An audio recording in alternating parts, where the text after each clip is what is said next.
തിരുവനന്തപുരം നെടുമങ്ങാട് 1.5 വയസ്സുകാരന്റെ കൊലപാതക കേസിൽ കുടുംബത്തിലെ മറ്റു മരണങ്ങളും അന്വേഷിക്കാൻ പോലീസ്. അഖിലയുടെ ആദ്യ ഭർത്താവിന്റെയും അഖിലയ്ക്കൊപ്പം ജോലി ചെയ്ത സ്ത്രീയുടെയും മരണം അന്വേഷിക്കും. ഇരു മരണങ്ങളിലും ദുരൂഹതയുണ്ടെന്ന സംശയത്തിലാണ് പോലീസ്. കുഞ്ഞിനെ അഷ്കർ വടികൊണ്ടും കൈകൊണ്ടും മർദ്ദിക്കുമായിരുന്നുവെന്നാണ് അഖിലയുടെ മൊഴി. കുഞ്ഞ് മരിച്ച ദിവസം അഖില എവിടെയായിരുന്നുവെന്നും പോലീസ് അന്വേഷിക്കുന്നുണ്ട്. ഹരിമോഹനുണ്ട് കൂടുതൽ വിവരങ്ങളുമായി. ഹരി, നമ്മൾ കേട്ടറിഞ്ഞതിനേക്കാൾ വലുതാണ് അഷ്കറിന്റെ ക്രൂരകൃത്യങ്ങൾ എന്നാണ് മനസ്സിലാക്കാൻ കഴിയുന്നത്.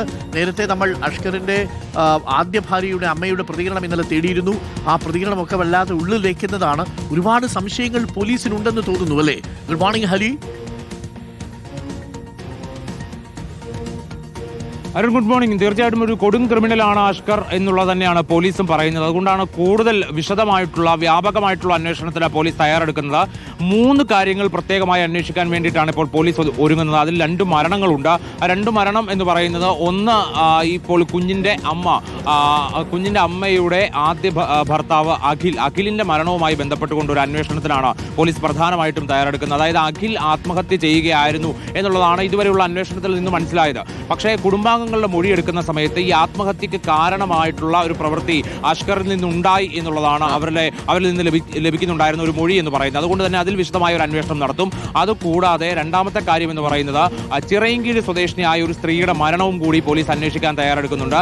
അത് ഈ അഖില ജോലി ചെയ്തിരുന്ന ഡാൻസ് സ്കൂളിൽ ജോലി ചെയ്തിരുന്ന ഒരു സ്ത്രീയാണ്. അതായത് ഈ സ്ത്രീക്ക് ഒരു വിവാഹ വാഗ്ദാനം നൽകി അത് വിവാഹത്തിലേക്ക് എത്തുന്ന ഒരു ഘട്ടമായപ്പോൾ അഷ്കർ അഖിലയോടൊപ്പം ഒരുമിച്ച് താമസിക്കാൻ തുടങ്ങിയതാണ് പിന്നീട് ഈ സ്ത്രീയുടെ മരണത്തിലേക്ക് എത്തിയത്, അല്ലെങ്കിൽ ആ സ്ത്രീ ആത്മഹത്യ ചെയ്യുന്നതിലേക്ക് എത്തിയത് എന്നുള്ള ചില മൊഴികൾ കൂടി നിലവിൽ പോലീസിന് ലഭിച്ചിട്ടുണ്ട്. അതുകൊണ്ട് ഈ 2 മരണങ്ങളും അന്വേഷിക്കാനാണ് പോലീസ് തയ്യാറെടുക്കുന്നത്. അതുകൂടാതെ ആദ്യ ഭാര്യയായിട്ടുള്ള ആമിനയ്ക്ക് അതിക്രൂരമായിട്ടുള്ള മർദ്ദനമേറ്റത്, തുടർന്ന് കോമയിലായത്, ഇപ്പോൾ എഴുന്നേറ്റിരിക്കാൻ പോലും കഴിയാത്ത അവസ്ഥയിലേക്ക് കാര്യങ്ങൾ എത്തിച്ചത്, അതിൽ കൂടി അന്വേഷണം നടത്താനാണ് ഇപ്പോൾ പോലീസ് ഒരുങ്ങുന്നത്. അതിൽ ആദ്യഘട്ടത്തിൽ 6 പരാതികൾ ലഭിച്ചെങ്കിലും പോലീസ് ഒന്നിൽ പോലും കേസെടുത്തിരുന്നില്ല. പക്ഷേ ഇപ്പോൾ ഈ വിഷയം ഉണ്ടായ സ്ഥിതിക്ക്, 1.5 വയസ്സുകാരന്റെ കൊലപാതകം ഉണ്ടായ സ്ഥിതിക്ക് ആ കേസ് കൂടി, അല്ലെങ്കിൽ ആ വിഷയം കൂടി അന്വേഷിക്കാൻ ഒരുങ്ങുകയാണ് നെടുമങ്ങാട് പോലീസ് എന്നുള്ളതാണ് പ്രധാനപ്പെട്ട ഒരു കാര്യം.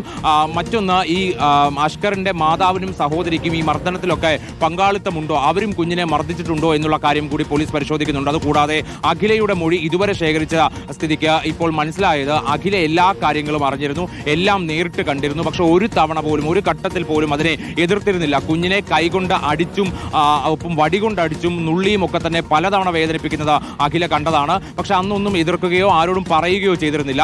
മാത്രമല്ല, ഈ സംഭവ ദിവസം അഖില തമിഴ്നാട്ടിലായിരുന്നു ഒരു നൃത്തപരിപാടിയുമായി ബന്ധപ്പെട്ടുകൊണ്ട് എന്നുള്ളതാണ് നിലവിൽ പോലീസിന് മനസ്സിലായിരിക്കുന്നത്. അത് ഒന്നുകൂടി ഉറപ്പിക്കേണ്ടതുണ്ട്, സ്ഥിരീകരിക്കേണ്ടതുണ്ട്. പക്ഷേ അന്ന് ഇത്തരത്തിൽ കുഞ്ഞിനെ നിരന്തരമായി ഉപദ്രവിക്കുന്ന ഒരാളുടെ അടുത്ത് തന്നെ കുഞ്ഞിനെ കൊടുത്തിട്ട് പോകുന്നത് അതത്ര നിഷ്കളങ്കമല്ല, അതിൽ ദുരൂഹതയുണ്ട് എന്നുള്ള നിലപാടിലാണ്, അല്ലെങ്കിൽ വിലയിരുത്തലിലാണ് പോലീസ് എത്തിച്ചേർന്നിരിക്കുന്നത്. അപ്പോൾ ഇത്തരം കാര്യങ്ങൾ അന്വേഷിക്കാനാണ് ഇപ്പോൾ പോലീസ് തയ്യാറായിരിക്കുന്നത്. ഓക്കെ, വളരെ നമുക്ക് കേട്ടാൽ തന്നെ മരവിക്കുന്ന ക്രൂരതകളാണ് അഷ്കറിൻ്റെതെന്നാണ് അറിയാൻ കഴിയുന്നത്. Thank you Hari. പ്രിയപ്പെട്ട പ്രേക്ഷകരെ, ഈ അഷ്കറിൻ്റെ ആദ്യ ഭാര്യയുടെ അവസ്ഥ നമ്മൾ ഇന്നലെ കൃത്യമായി തന്നെ റിപ്പോർട്ട് ചെയ്തിരുന്നതാണ്. അങ്ങേയറ്റം പരിതാപകരമായ അവസ്ഥയിലാണ് അവരെ നമ്മൾ ഇന്നലെ കണ്ടുമുട്ടുന്നതും. പ്രിയപ്പെട്ടവരെ, ഈ അഷ്കറിൻ്റെ കാര്യം മാത്രമല്ല, ഗാർഹിക പീഡനത്തിൻ്റെ കണക്ക് പൊതുവേ ഇന്ത്യയിൽ ഉയരുന്നു എന്നുള്ളതാണ് ഇപ്പോൾ പുറത്തിറക്കിയിരിക്കുന്ന ദേശീയ ആരോഗ്യ മന്ത്രാലയത്തിൻ്റെ, കുടുംബാരോഗ്യ മന്ത്രാലയത്തിൻ്റെ സർവേ റിപ്പോർട്ട് പറയുന്നത്. 18 വയസ്സ് മുതൽ 49 വയസ്സ് വരെയുള്ള സ്ത്രീകളിൽ ഗാർഹിക പീഡന നിരക്ക് 9.8% 17.7% ഉയർന്നിരിക്കുന്നു എന്നാണ്. അത്രയും കൂടുതൽ സ്ത്രീകൾ ഗാർഹിക പീഡനത്തിന് ഇരയായി മാറുന്നുണ്ട്. എന്നാൽ അതേസമയം തൊഴിലെടുക്കുന്ന സ്ത്രീകളുടെ എണ്ണവും കൂടുന്നുണ്ട്. എനിക്ക് മനസ്സിലാവാതെ പോകുന്നത്, തൊഴിലെടുക്കുന്ന സ്ത്രീകൾ കൂടുന്നു, അതേസമയം തന്നെ ഗാർഹിക പീഡന നിരക്കും കൂടുന്നു. തൊഴിലെടുക്കുമ്പോൾ സാമ്പത്തികമായ ഒരു സുസ്ഥിരതയൊക്കെ കിട്ടുമല്ലോ. ആ സാമ്പത്തികമായിട്ടുള്ളൊരു കോൺഫിഡൻസ് ഒക്കെ കിട്ടിയാലും പിന്നെ എന്തിനാണ് യുവമാരുടെ അടി വാങ്ങിക്കൂട്ടാൻ വേണ്ടിയിട്ട് വീട്ടിൽ നിൽക്കുന്നത്? ധൈര്യത്തോടു കൂടി, അന്തസ്സോടു കൂടി ഗുഡ് ബൈ പറഞ്ഞ് പോരാനുള്ള ഒരു സാഹചര്യം ഉണ്ടാവണം.